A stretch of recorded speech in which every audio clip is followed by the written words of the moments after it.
안녕하십니까. 저는 카이스트 한국어 인재 교수님 연구실의 박사과정 김보라라고 합니다. 저는 오늘 미세 조류로부터 습식 인시추 스트레스 에스터와 다른 공정을 통해서 바이오 디젤뿐 아니라 추가적으로 화합물을 생산해내는 동시 생산 공정에 대해서 발표를 하도록 하겠습니다. IEA나 BP 등 주요 에너지 연구 기관에 따르면 액체 연료에 대한 수요는 계속해서 증가해왔고 이는 향후 몇십 년간 계속 증가 추세를 보일 것으로 예상이 되고 있습니다. 근데 문제는 현재의 에너지의 경우에는 석유를 기반으로 하고 있고 이는 지속 가능하지 않다는 문제점을 안고 있습니다. 때문에 전 세계적으로 이를 대신하기 위해서 신재생 에너지에 대한 연구가 활발하게 진행이 되고 있는데요. 특히 수송 분야에서 필수적으로 요구되는 액체 연료의 경우에는 그 개발과 지속 가능한 공급의 문제가 계속해서 대두되고 있습니다. 좀 더 세부적으로 살펴보면 1세대의 식용작물과 2세대의 비식용 작물을 통한 연료 생산의 경우에는 각각 상용화 단계에서 많은 문제점을 안고 있었습니다. 그렇기 때문에 3세대에서는 이러한 문제점을 바탕으로 미세 조류를 주 원료로 하여서 에너지를 생산하는 데 많은 연구가 진행이 되고 있습니다. 이 마이크로에너지를 사용해서 바이오 디젤을 생산해내는 데는 크게 이제 4가지 과정이 필요한데요. 먼저 배양 후에 수확을 한 다음에 건조 공정을 거쳐야 하고 그 다음에 지질을 추출한 후에 바이오 디젤로 전환을 하여야 합니다. 이 과정에서 전환 효율을 높이기 위해서는 미세조류 종에 상관없이 건조 과정이 필수적인데요. 이 건조 공정에는 에너지 소모가 상당하기 때문에 미세조류를 통한 바이오 디젤의 공정 단가를 높이는 주 원인이 되고 있습니다. 따라서 공정 단가를 낮추기 위해서 다양한 접근법이 시도가 되고 있는데 그 중에서도 이 건조와 추출 그리고 전환 공정을 하나로 통합한 단일 공정을 습식 인시추 에스터와 반응이라고 합니다.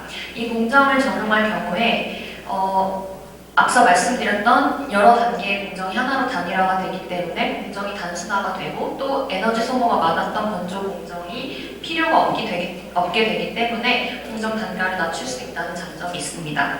따라서 본 연구에서는 이 습식 인시추 에스터와 반응을 적용을 하여서 미세 조류로부터 바이오 디젤을 생산하는 공정을 시행하였습니다. 본 실험에서는 나노플로시스 가디타나 종을 이용을 하였고 이 종의 전환 가능한 부피는 12% 정도 됩니다. 본 실험을 진행하기 위해서 좀 동결 건조된 셀을 증류수를 이용해가지고 수확된 상태와 같은 조건의 알갈 페이스트를 만들어 주었습니다.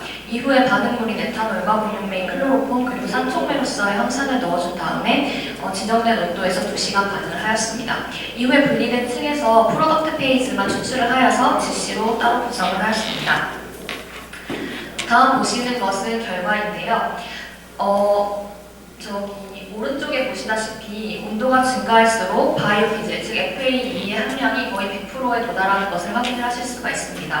이는 셀 안에 포함된 지질이 바이오 디젤로 전부 전환이 되는 것을 말합니다. 또한 110도 이상의 온도에서 공정을 시행할 경우에 3가지의 피크가 급격하게 일드가 상승하는 것을 확인할 수가 있었는데 이는 차례대로 위에서부터 디에틸에테르, 에틸노블리네이트 그리고 에틸포메이트로 확인이 되었습니다. 바이오 디젤을 포함한 이 3가지 화합물의 일드를 퍼센테이지의 합을 구해보면 200%가 넘는데요. 이 말은 바이오 디젤을 제외한 나머지 3가지의 화합물은 셀에 포함된 지질이 아니라 다른 경로로 생성이 된다는 것을 추론을 할 수가 있었습니다. 따라서 이 화합물의 경로를 확인해보기 위해서 우선 조사를 하였는데요. 먼저 디에틸 에테르의 경우는 본 공정에서 발향으로 함유되는 에탄올이 산촉매 하에서 디하이드레이션이 일어나면서 디에틸 에테르로 전환이 되었고요. 그리고 EL과 EF의 경우는 미세조류의 셀벽의 주성분인 셀룰로즈가 애시드 하이드롤리시스를 통해서 단당류인 글루코즈와 프럭토즈로 변화가 됩니다. 이는 다시 손쉽게 하이드록시 메틸 퍼퓰럴로 전환이 되는데요. 이것은 반응성이 높기 때문에 다시 산촉매 하에서 루블리닉 애시드와 포믹 애시드로 전환이 됩니다. 이 과량으로 존재하는 에탄올은 다시 이 루블리닉 애시드와 포믹 애시드를 저희 최종 생산물인 에틸 루블리네이트와 에틸 포메이트로 전환을 시킵니다. 이 공정이 저희 단일 공정에서도 실제로 일어나는지 확인을 하기 위해서 저는 단일 인시추와 공정을 2가지로 분리를 하여서 실험을 하였습니다. 먼저 단순하게 아까 수확된 상태의 상태와 같은 조건으로 만들어진 젖은 그 알갈 페이스트를 애시드 하이드로리시스만 시킨 후에 리퀴드 페이지와 솔리드 페이지로 분리를 하였습니다. 이후에 각각의 페이지는 에스터화와 웬 인시추 클래스 에스터화를 거쳤고요. 이 결과는 저희의 단일 공정과 비교를 하였습니다. 아래 표를 보시면은 이 리퀴드 페이지의 에스터화 반응을 거친 EL, EF의 수득률이 저희 단일 공정에서 얻은 에틸 누클리네이트와 에틸 포메이트의 수득률과 일치함을 확인을 했고요. 또 몰비딩을 확인함으로써 이 EL과 EF의 생성은 셀벽의 애시드 하이드롤리시스로부터 일어나는 것을 확인할 수 있었습니다. 이러한 실험 결과를 바탕으로 저는 다른 변수들이 바이오기제를 포함한 나머지 세 가지 화합물에 미치는 영향에 대해서도 확인을 해보았습니다. 먼저 상부에 보시면 예측할 수 있듯이 수분 함량이 증가할수록 바이오기제를 포함한 세 가지 화합물 모두 급격하게 감소하는 것을 확인을 할 수가 있었습니다. 또한 아래 그래프를 보시면 산촉매의 양에 따른 힌트인데요. 산촉매가 증가할수록 이용 가능한 프로톤의 양과 또 애시딕한 환경을 만들어주는 게 더욱 용이해지기 때문에 바이오디젤뿐 아니라 나머지 세 가지 화합물 모두 급격한 증가를 보이는 것을 확인을 할 수가 있었습니다. 에탄올의 경우에는 에탄올의 양이 변함에 따라서 황산의 농도도 변하기 때문에 황산의 농도를 보정한 것과 황산의 양을 보정한 두 가지 모듈을 실험을 하였습니다. 위의 그래프를 보시면은 디에틸 에테르의 경우에는 에탄올이 증가함에 따라서 그 일드가 같이 리니어하게 증가하는 것을 확인을 하실 수가 있고, 아래 그래프의 에틸 누클리네이트와 에틸 포메이트 같은 경우는 에탄올 증가함보다는 황산의 농도에 더욱 민감하게 반응하는 것을 확인을 하실 수가 있습니다.